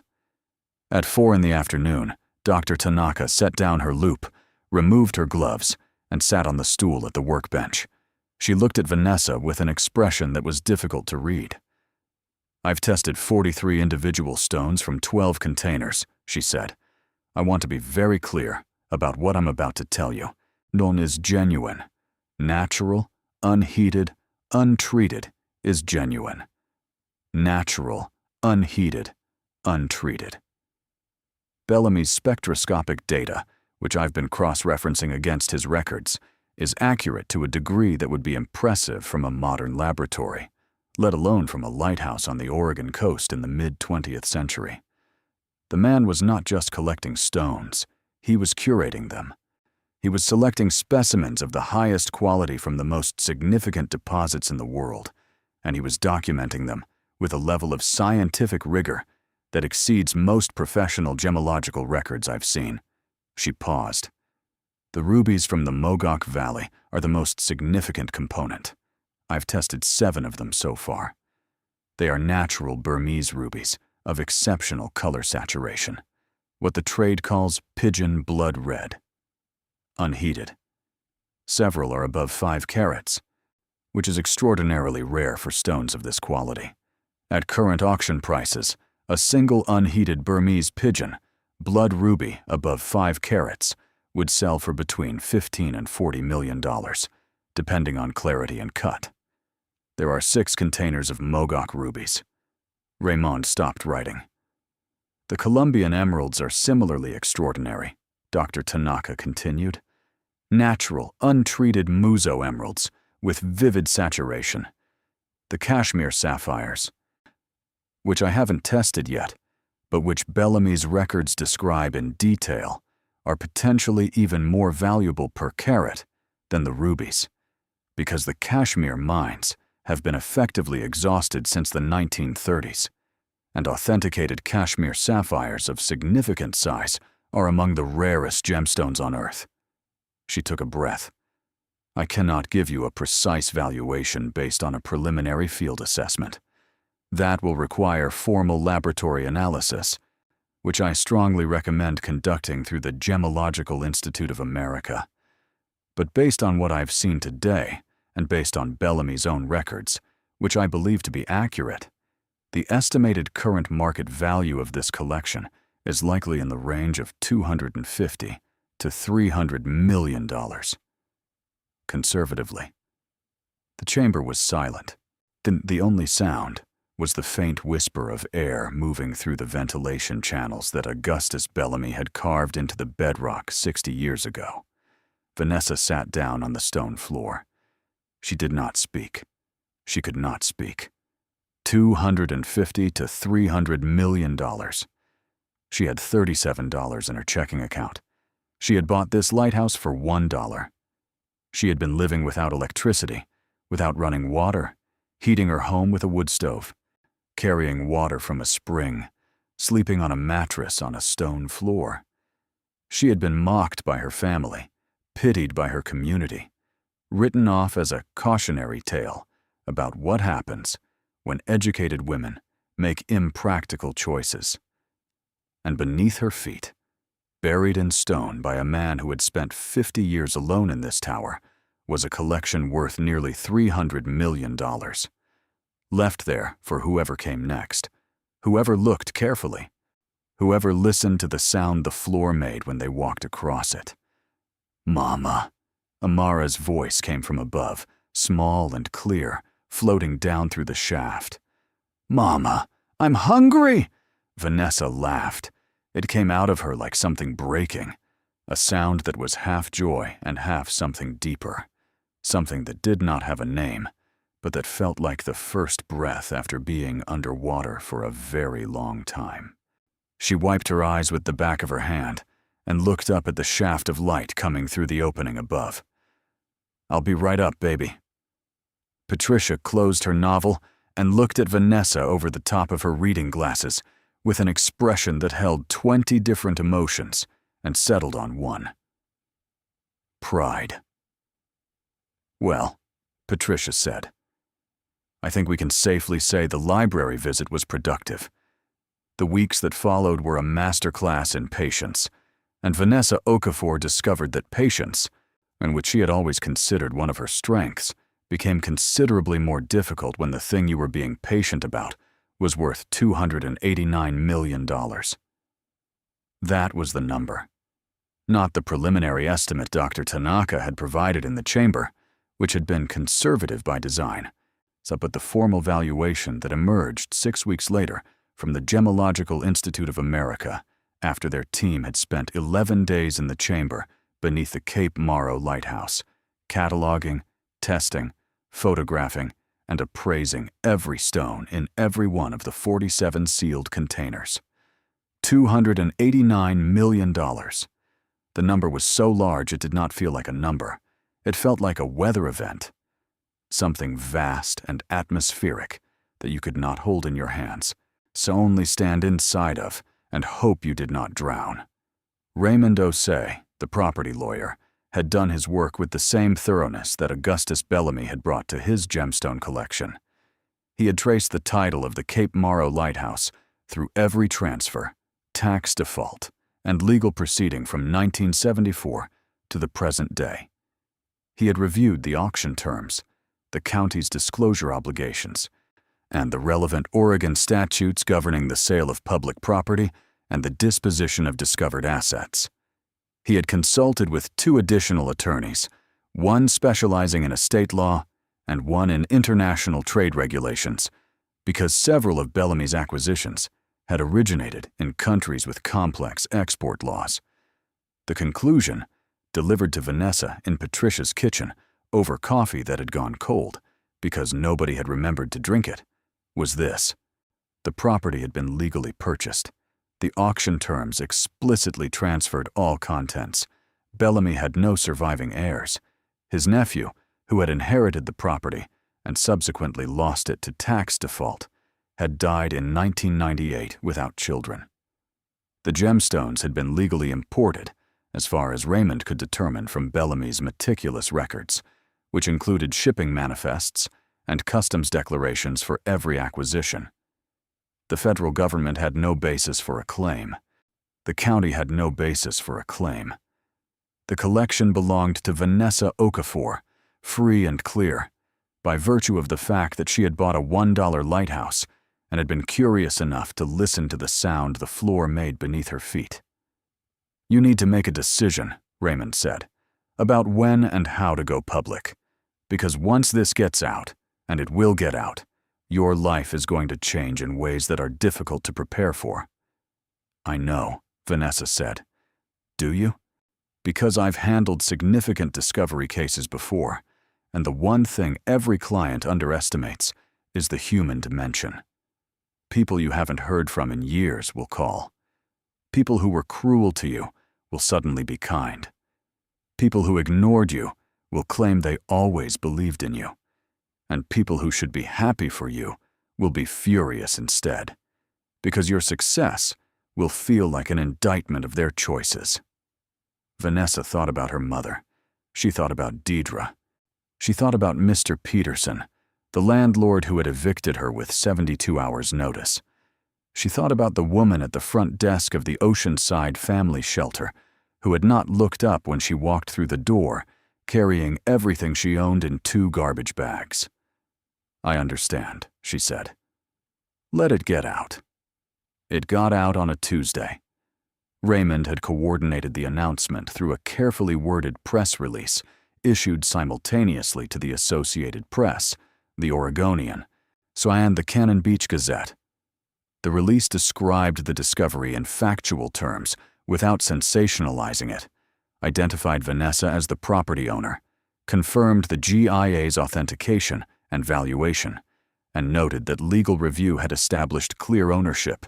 It also stated that the collection would be preserved intact and that Vanessa was working with the Oregon Historical Society to ensure proper documentation and eventual public access to the chamber itself, which was being recognized as a site of significant historical and engineering interest. The press release hit the news cycle like a stone dropped into still water, and the ripples spread outward with a velocity that Vanessa, despite Raymond's warnings, was not prepared for. Within 24 hours, the story was everywhere. Local news covered it as a feel-good human interest piece. National outlets picked it up as a curiosity. International publications ran it as an example of the kind of improbable discovery that makes people reconsider abandoned buildings and forgotten properties. The headline that appeared most frequently, in various forms, was some version of the story Vanessa had lived. Homeless mother buys $1 lighthouse, discovers $289 million in gemstones hidden beneath the floor. The phone calls started immediately. Her mother called first. This surprised Vanessa, and because her mother had not initiated a phone call to her in over 2 years. The last communication had been that text message, the one that said Oregon was a mistake, and Vanessa should come home when she was ready to listen. Now her mother's voice on the phone was warm and bright, and full of something that sounded almost like pride, but was not quite the right shape for it. "Vanessa, baby, I just saw the news. I cannot believe it. I am so happy for you. I've been telling everyone. That's my daughter. That's my Vanessa." Vanessa held the phone and listened. She stood in the keeper's cottage with the wood stove burning behind her and the ocean audible through the walls, and her daughter asleep on the mattress in the corner. And she listened to her mother speak as if the last 3 years had not happened, as if there had been no unanswered calls, no cold text messages, no silence, when silence was the cruelest thing a mother could offer. "Tom, you've been telling everyone," Vanessa repeated. "Everyone. The ladies at church, my co-workers, everyone.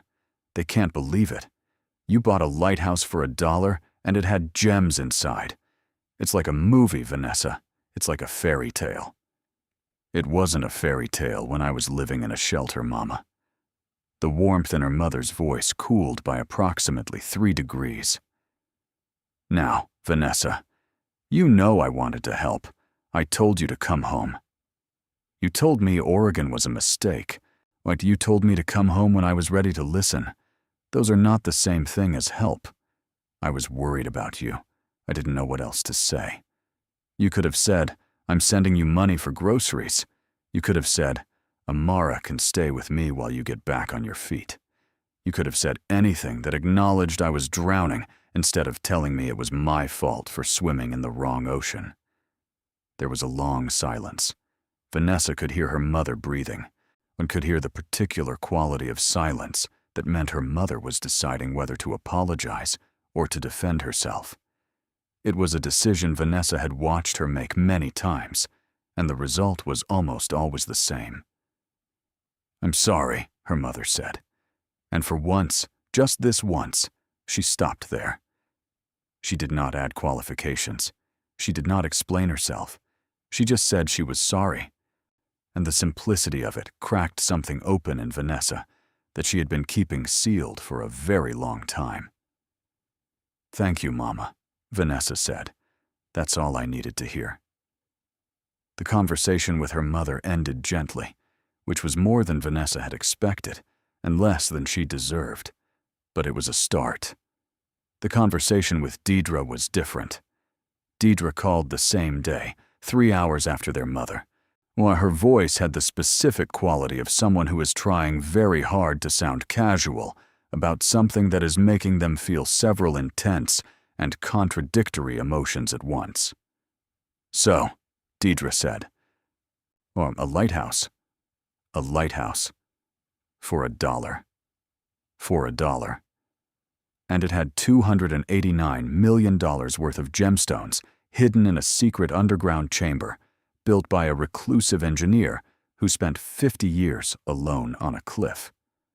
That is an accurate summary. There was a pause. Vanessa could hear Deidre processing. Her older sister had always been the practical one, the one who followed paychecks instead of passions, the one who had a retirement plan at 25 and a financial advisor at 30. She was a senior account manager at a pharmaceutical company, made excellent money, lived in a beautiful home in Buckhead, drove a German sedan, and had spent the last 3 years holding up her own life as an example of what responsible choices looked like, with Vanessa's life serving as the cautionary counterpoint. And now Vanessa, the impractical one, the dreamer, the marine biologist who had chosen whales over wealth, was sitting in a lighthouse that contained a collection worth more than Deidre would earn in 100 lifetimes.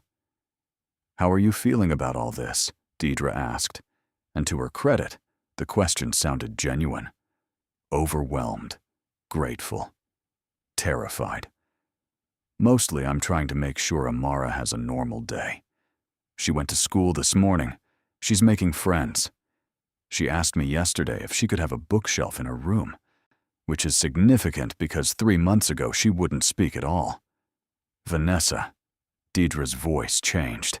The casualness dropped away, and what was underneath it was something Vanessa had not heard from her sister in years. Vulnerability. "I owe you an apology," Vanessa waited. "Not just for what I said about your career, for all of it, for the way I talked to you, for the way I talked about you. I told people you were throwing your life away. I told Mama you needed tough love.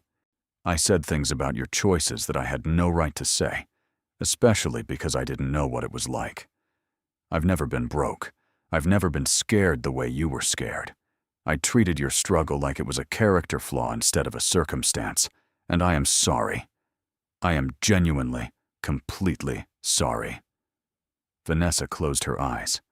The apology was real. She could hear it in the texture of her sister's voice, in the places where the words caught slightly, in the absence of the usual Deidre polish that made everything sound like a prepared statement. This was not a prepared statement. This was her sister, stripped of her certainty, saying something true. "I appreciate that, Dee, more than you know. I also want you to know that this doesn't change anything. I mean, it changes everything, obviously. But what I'm apologizing for is not because of the money. Even if you'd never found those gems, I would still owe you this apology. I should have been your sister first and a critic never." Vanessa felt tears on her cheeks and did not wipe them away. "That might be the best thing you've ever said to me. Don't get used to it. I'm going back to being insufferable by next week." They both laughed, and the laughter was the sound of something being repaired. Not completely, not all at once, but enough that both of them could feel the pieces starting to fit back together. "Come visit," Vanessa said. "Bring that German sedan of yours and drive it down Cape Morrow Road. The potholes will be good for your character." "I'm booking a flight tomorrow," Deidre said, and she meant it. Deidre arrived the following Friday. She stood in the doorway of the keeper's cottage and looked around at the wood stove and the stone walls and the mattress on the floor and Amara's drawings taped everywhere, and her eyes filled with tears in a way that Vanessa had never seen from her composed, decontrolled older sister. She did not say anything for a long time. She just stood there and looked at the life her sister had built from nothing, in a place that nobody wanted, with a child who had stopped speaking and a checking account that could not have covered a tank of gas. "You did this," Deidre said finally. "You actually did this. I didn't have a choice. You had 1,000 choices. You could have come home. You could have given up. So you could have done what everyone expected you to do, which was fail.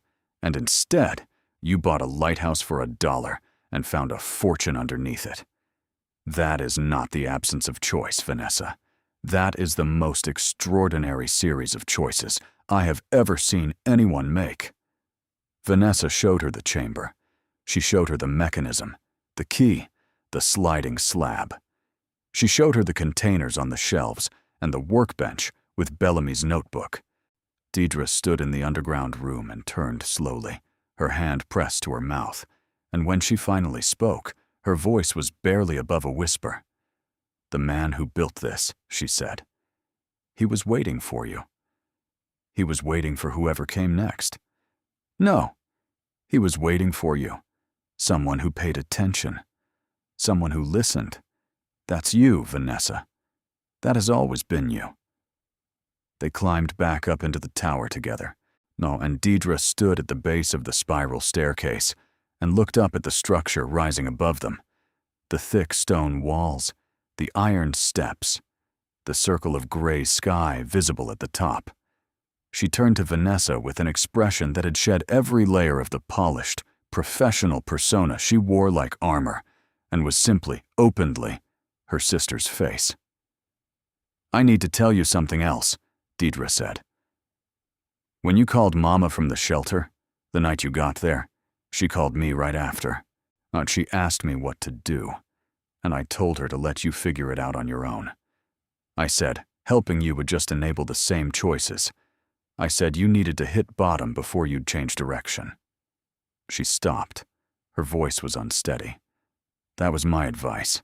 That's what I told our mother to do, and she listened to me, because I'm the practical one, the one who always knows what to do. And I was wrong. I was so wrong, Vanessa. You were in a shelter with your child, and I told our mother to leave you there." The cottage was very quiet. Outside, the ocean moved against the cliff with its endless, indifferent rhythm. "I know," Vanessa said. "You know, Mama isn't subtle. I could hear you in everything she said, every text she sent. The language was hers, but the logic was yours. And you're not angry?" Vanessa considered this question honestly, the way she considered all questions. One went into keeping Amara safe, and keeping went into keeping Amara safe, and keeping myself functional and figuring out what to do next. So I put the anger down because I couldn't carry it and carry her at the same time. She paused. "And then I found the chamber, and I realized something. And Augustus Bellamy spent 50 years alone in this lighthouse because of a personal tragedy that drove him away from people. He built something extraordinary, but he built it in isolation. He never reconciled with anyone. He never repaired anything. He just went deeper underground, literally, and worked alone until he died. I don't want to be that person, Dee. The treasure is incredible. But I don't want to find the treasure and lose my family in the process." Deidre crossed the cottage in 3 steps and wrapped her arms around her sister, and they stood there for a long time, Two women in a stone cottage on a cliff above the Pacific, holding each other in a way they hadn't done since they were children. The town of Cannon Beach had its own reckoning with the news. Grace Holloway, who had called Vanessa's decision to live in the Lighthouse negligent and had opined publicly that being educated didn't make you practical, found herself in the uncomfortable position of having been comprehensively wrong in front of the entire community. She handled this the way people often handle being wrong, first with silence, then with a revised narrative. "I always said there was something about that property," Grace told anyone who would listen at the Cannon Beach Gallery, and approximately 9 days after the discovery became public. "I always said those old buildings had history worth preserving. You can ask anyone." Tom Anderson, the hardware store owner, who had extended Vanessa $30 of credit because she had asked politely, said nothing public about the discovery. He simply left a handwritten note in Vanessa's mailbox that read, "Congratulations. You don't owe me the $30. But if you ever need more supplies, Joe, I'll give you the friends and family discount." Below this, he had written, in smaller letters, "I never doubted you, for what that's worth." Vanessa kept the note. It was worth more than Tom probably realized, because it was the only message she received in those early days that asked for nothing and offered something. The town's attitude toward Vanessa shifted with the sudden, disorienting completeness of a flock of birds changing direction in midair. The woman who had been a cautionary tale became an inspiration. The lighthouse that had been a joke became a landmark. People who had driven past Cape Morrow Road without a second glance now found reasons to visit, to drop by, to bring casseroles and advice and offers of help that had not been available when help was actually needed. Vanessa accepted the casseroles. She was polite about the advice. She declined the help, and not out of pride, but because she had learned something about herself during those weeks in the lighthouse, without electricity, without running water, carrying water from a spring and heating stones on a wood stove. She had learned that she was capable, not just intellectually capable, which she had always known, but physically, practically, fundamentally capable of building a life from nothing. The lighthouse had taught her that. Or rather, she had taught herself that. While using the lighthouse as her classroom, there was one visit she made before anything else, before the lawyers and the financial advisors and the preservation architects, before the museum plans and the foundation and the research laboratory. She drove to the Oceanside Family Shelter in Astoria on a Wednesday afternoon and parked in the same lot where she had parked 2 months earlier, when she had arrived carrying everything she owned in 2 garbage bags. The woman at the front desk looked up this time. Vanessa asked to see Dolores. They found her in the common area, sitting in the same chair where she had been sitting when she first mentioned the county property auction. Dolores looked at Vanessa and did not seem surprised to see her. She did not seem surprised by anything, which was one of the qualities that had made her such an effective guide for new arrivals at the shelter. She had seen enough that nothing registered as unexpected anymore.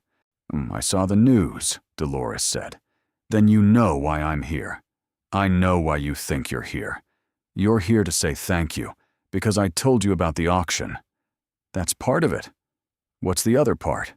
Vanessa sat down in the chair across from Dolores. "I want to know what you need, not what you think I'm offering, not what you assume is polite to ask for. What you actually need." Dolores looked at her for a long time. She was a woman who had been in the shelter for over a year, and for anything. She had offered information for anything. She had offered information freely, the way you might offer a stranger directions, without expectation of gratitude or reciprocity. "I need a job," Dolores said.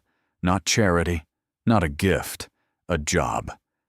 Something with a paycheck and a schedule, and a reason to get up in the morning that doesn't involve waiting for someone else to decide my future." Vanessa nodded. "I'm establishing a foundation, marine research. I need someone to manage the office, someone organized, someone practical, Someone who understands how to navigate systems that weren't designed for the people using them. I can't think of anyone more qualified." Dolores was quiet for a moment. Then she said, "You're offering me a job because I told you about a property auction. I'm offering you a job because you're the only person who helped me when I had nothing to offer in return. That tells me everything I need to know about your character." Dolores accepted the position. She left the shelter 3 weeks later, moved into an apartment in Cannon Beach. Ornan became the operations manager of the Vanessa Okafor Marine Research Foundation, with the efficiency and directness of someone who had spent a long time waiting for an opportunity and did not intend to waste a minute of it. Vanessa also made a significant donation to the Oceanside Family Shelter. She did not do this publicly. She did not contact the press or issue a statement. She simply wrote a check large enough to fund the shelter's operations for the next 10 years and included a note that said, "For the next woman who walks through the door carrying everything she owns in 2 garbage bags." Make sure you look up. The months that followed the announcement were consumed by the practical mechanics of managing a discovery of this magnitude.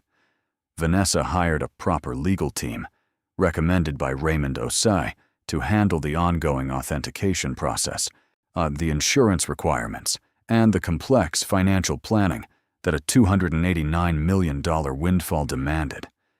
She hired a financial advisor, vetted by Patricia Voss, who had the librarian's instinct for identifying trustworthy people. She established a trust for Amara's education and future. But the first thing she did with the money, the very first expenditure she authorized, was to restore the Cape Morrow Lighthouse. Not for herself, although she and Amara would continue to live there. For the building. For Augustus Bellamy. For the 40 years he had spent maintaining a light that guided ships safely to harbor, and for the 50 years he had spent building something in the dark that was meant to endure. She hired a preservation architect who specialized in historical lighthouse restoration. She hired contractors who understood old masonry and could work with the original materials. She had the keeper's cottage restored to its original condition, with modern utilities added discreetly so that the character of the building was preserved. She had the tower inspected, reinforced where necessary, and cleaned. She had the hidden chamber stabilized by structural engineers who marveled at Bellamy's original construction, at the precision of the steel I-beams, at the ventilation system that had kept the air cool and dry for over 60 years without a single mechanical component. The restoration took 4 months. During that time, Vanessa and Amara lived in a rented house in Cannon Beach, close enough to walk to the lighthouse property every day and watch the progress. Amara became a favorite of the construction crew, who taught her the names of tools and let her wear a hard hat that was 3 sizes too large. She drew pictures of the restoration in progress and presented them to the workers at the end of each week, so along with detailed notes about what she thought they should do next. The foreman, a quiet man named Hector, who had been restoring buildings on the Oregon coast for 30 years, kept every one of Amara's drawings in his truck and showed them to his wife at night. The final element of the restoration was the light. Vanessa had a new lens installed in the lantern room, a modern LED system housed in a replica of the original Fresnel lens housing, so that for the first time in over 60 years, most of his clients wanted the light for aesthetics only, a pretty glow for tourists and photographs. Vanessa told him she wanted it operational. She wanted it visible for 20 nautical miles. She wanted ships to use it. He looked at her with renewed interest and said he would make sure it was done right. The night the light was turned on, Vanessa stood on the gallery at the top of the tower with Amara beside her and watched the beams sweep across the Pacific. It was not the same as the original light, which had burned oil and later used an incandescent bulb, but it served the same purpose. It said, "Here." It said, "This is the shore." It said, "You are not lost." Amara, who was now 8 and had not stopped talking since the day she broke her silence in this tower, I leaned against the railing and watched the light with an expression of complete contentment. She had a bedroom now, with a bookshelf, and glow-in-the-dark stars on the ceiling, because some things needed to be preserved, even when everything else changed. She had friends at school. She had a library card that she used so frequently Patricia Voss joked about charging her rent. She had a mother who was no longer afraid, and that absence of fear, more than the money, more than the house, more than the bookshelf or the stars, was what had given Amara back her voice. "Mama," Amara said, watching the light. "Yes, baby." "Do you remember when I asked why it was so dark?" Vanessa smiled. "I remember. I think I know the answer now." "Tell me." "It was dark because it was waiting. The lighthouse was holding everything inside, keeping it safe, until someone came who would turn the light back on." Vanessa looked at her daughter, 8 years old, and standing in the lantern room of a lighthouse on a cliff above the Pacific, explaining the world with the effortless clarity that children possess before adults teach them to complicate things. She was right, of course. Not metaphorically, or not only metaphorically. The lighthouse had been dark because it was holding something. Augustus Bellamy had spent 50 years filling it with treasure and sealing it in darkness, on a woman who had been trained to observe, to listen, to notice things that other people overlooked. A woman who had lost everything except the one thing that could not be taken from her, which was the ability to pay attention. The underground chamber was eventually opened to the public as part of a museum and historical exhibit that Vanessa funded and the Oregon Historical Society administered. The exhibit told the story of Augustus Bellamy, his engineering career, his retreat to the lighthouse, and his 50-year project to assemble one of the most remarkable private gemstone collections ever documented. Patricia Voss, who had been the first person to connect Vanessa with Bellamy's history, served as the lead historical consultant for the exhibit. She spent months in archives in Portland, New York, and Washington, D.C., piecing together the full story of Bellamy's life, including the personal tragedy that had driven him to the lighthouse. It was a story that Patricia eventually published as a book, a quiet, meticulous biography that sold far more copies than anyone expected, and that she dedicated, on the first page, to Vanessa and Amara Okafor, who found what he left behind. The mechanical locking system was restored to working condition and demonstrated for visitors, who were uniformly astonished by the precision and ingenuity of its design. Engineers from 3 universities studied the mechanism and published papers about Bellamy's innovations, noting that several of his design solutions anticipated techniques that would not become standard in the field for decades after his death. The gemstone collection itself was displayed in a climate-controlled gallery built adjacent to the original chamber, with individual specimens presented alongside Bellamy's original notebook entries, describing their acquisition and analysis. The exhibit attracted visitors from around the world, gemologists, engineers, historians, and ordinary people who had read the story and wanted to see the lighthouse for themselves.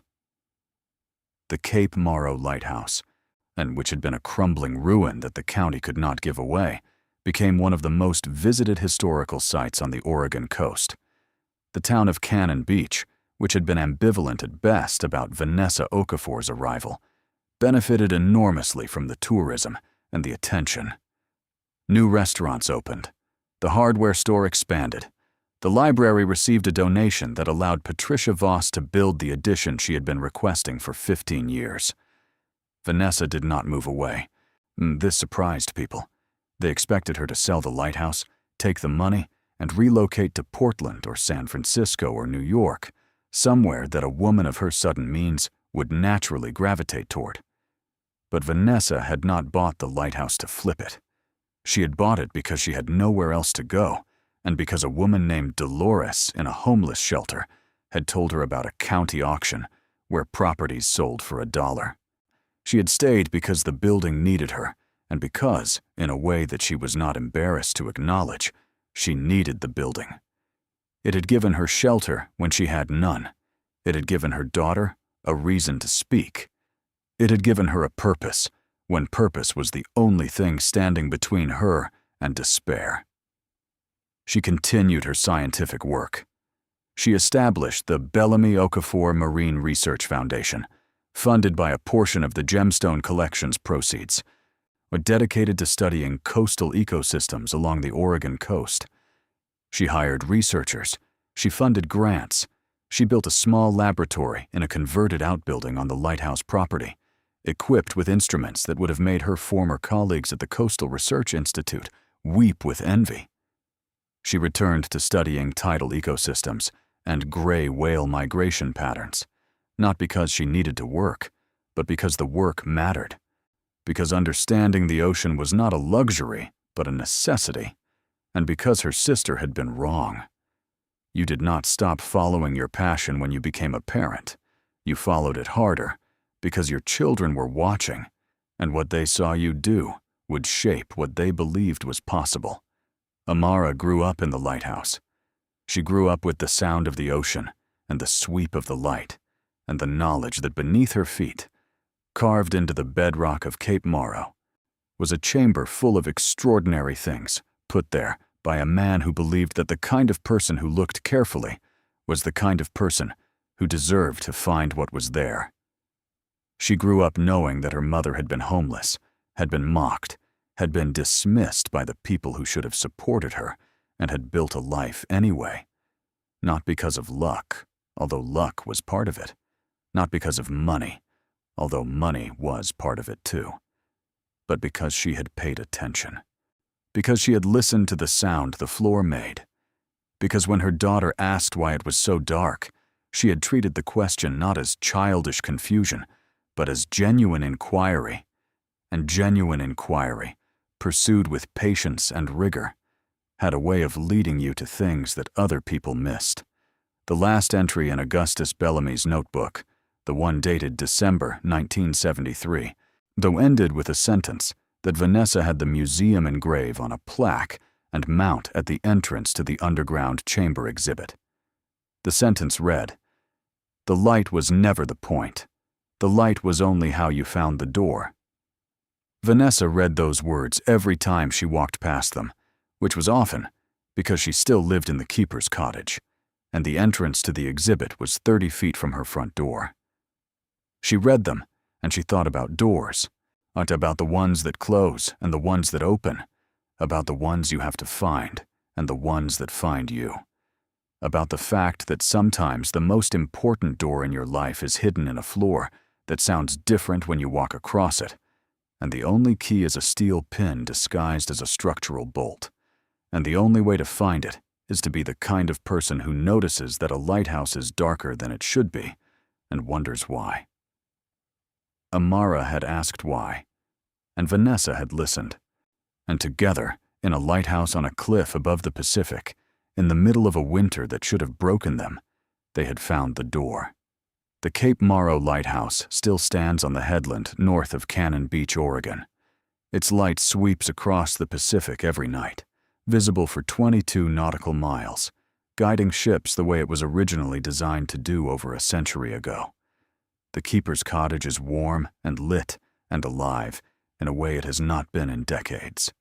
If you drive out Cape Morrow Road on a clear evening, you can see the light from 3 miles away, a steady pulse against the darkness, and if you know the story, you understand that the light means more than navigation. It means that someone came. Someone looked carefully. Someone listened to the sound the floor made and asked the right question, and did not stop until she found the answer. And sometimes, if you arrive at the right moment, you might see a woman and a girl standing on the gallery at the top of the tower, watching the light sweep the water, the woman's arm around the girl's shoulders, both of them looking out at an ocean that holds more secrets than anyone can count, both of them knowing that the secret to finding them is the same as it has always been. Pay attention. Be patient. Ask why it's so dark. And when you find the door, open it. If this story moved you, if it reminded you that the most extraordinary things are often hidden in the most ordinary places, waiting for someone who looks carefully enough to find them, then I want to ask you to do something simple. Subscribe to this channel, hit the notification bell so you never miss a story, and share this video with someone who needs to hear it today. Someone who might be standing in front of their own locked door, wondering if what's on the other side is worth the effort of finding the key. I promise you, it is. It always is. Thank you for watching, and I'll see you in the next one.